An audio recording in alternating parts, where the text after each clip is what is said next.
नमस्कार बच्चों। आज हम क्लास 6 साइंस की chapter 1 the wonderful world of science को आसान भाषा में समझेंगे।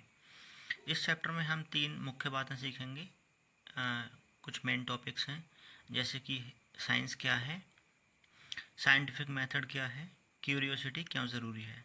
ठीक है, तो हम स्टार्ट करते हैं फर्स्ट से। साइंस क्या है बच्चों? साइंस केवल किताबों में लिखे हुए फैक्ट्स याद करने का नाम नहीं है। साइंस एक ऐसा तरीका है जिससे हम अपने आसपास की चीज़ों को समझते हैं। हम अपने आसपास की चीज़ों को ध्यान से देखते हैं, उनके बारे में सोचते हैं, सवाल पूछते हैं और उत्तर खोजने की कोशिश करते हैं। ठीक है, इसी को साइंस कहते हैं। याद रखें, साइंस का मतलब होता है चीज़ों को ऑब्जर्व करना। ठीक है, फिर उसके बारे में सोचना, फिर अपने आप से जो हमने उसके बारे में ऑब्जर्व किया वो क्वेश्चंस पूछना और फिर उसके आंसर्स ढूंढना। ठीक है ना। अब आते हैं क्यूरियोसिटी पर।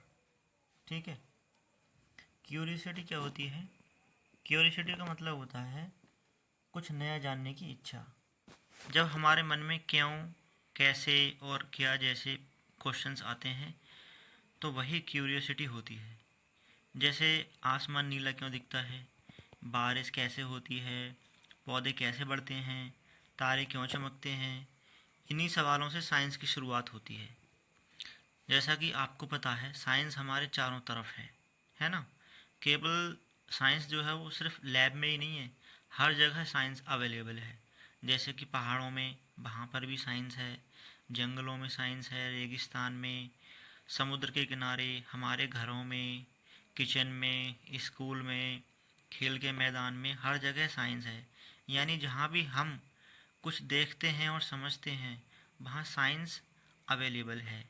ठीक है, इस किताब में हम क्या सीखेंगे?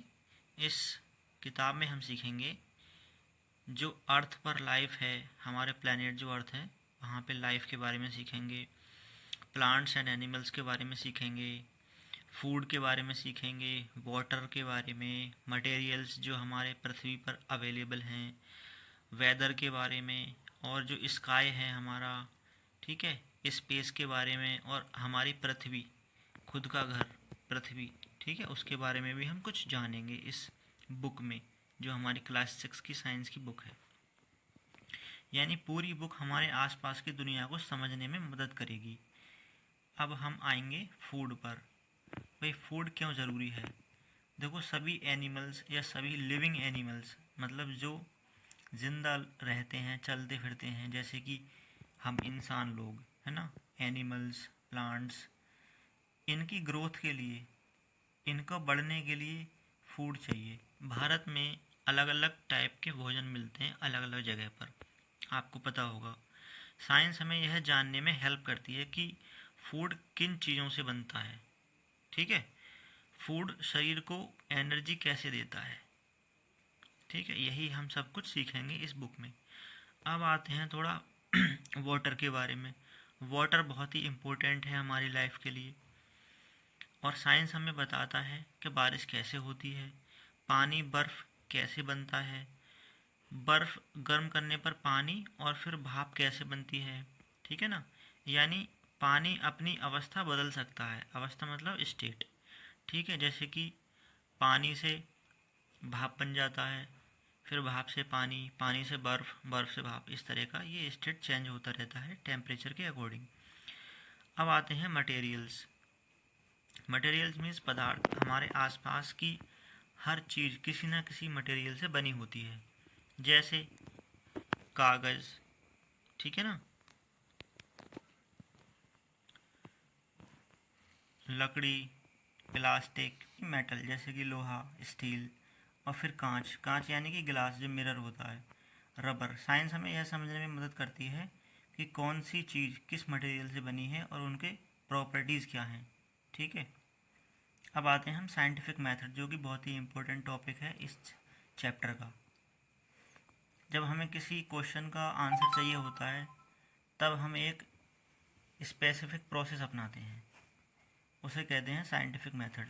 ठीक है, इसके 5 स्टेप्स होते हैं। पहला स्टेप होता है ऑब्जर्वेशन। ठीक है, देखो मैं दिखा रहा हूँ, यहाँ पे दे रखा है, ये रहा। पहला स्टेप होता है ऑब्जर्वेशन। इसमें सबसे पहले हम किसी चीज़ को ध्यान से देखते हैं, मतलब इसे ऑब्जर्वेशन कहते हैं। अब आता है स्टेप 2, क्वेश्चन। जब हम किसी चीज़ को देखते हैं, उसके बाद देखने के बाद हमारे मन में क्वेश्चन आता है, जैसे कि पेन क्यों नहीं लिख रहा। मतलब जब पेन लिखना बंद हो जाता है तो हम सोचते हैं कि पेन लिखना बंद क्यों हो गया। फिर आता है उसके बाद स्टेप 3, गैस। हम अनुमान लगाते हैं कि शायद पेन की इंक ख़त्म हो गई होगी, है ना। उसके बाद आता है स्टेप 4, टेस्ट। मतलब हम जांच करते हैं कि पेन की इंक ख़त्म हुई या नहीं।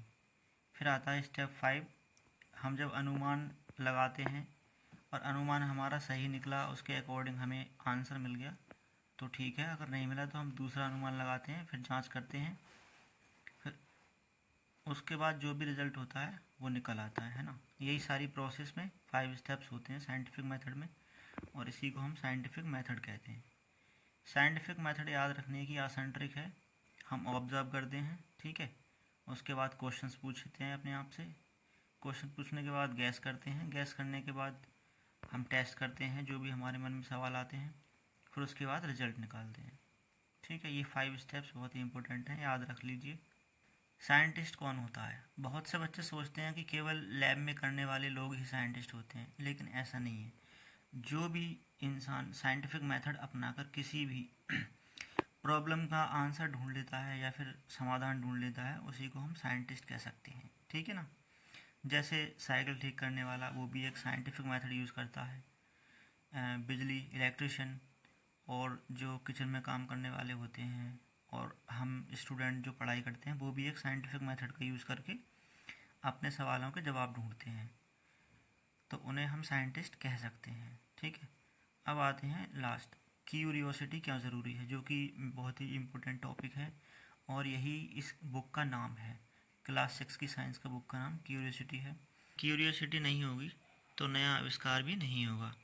हर नई खोज एक छोटे से क्वेश्चन से ही शुरू होती है, इसलिए हमेशा ऑब्जर्व करो, क्वेश्चन पूछो और आंसर खोजने की कोशिश करो।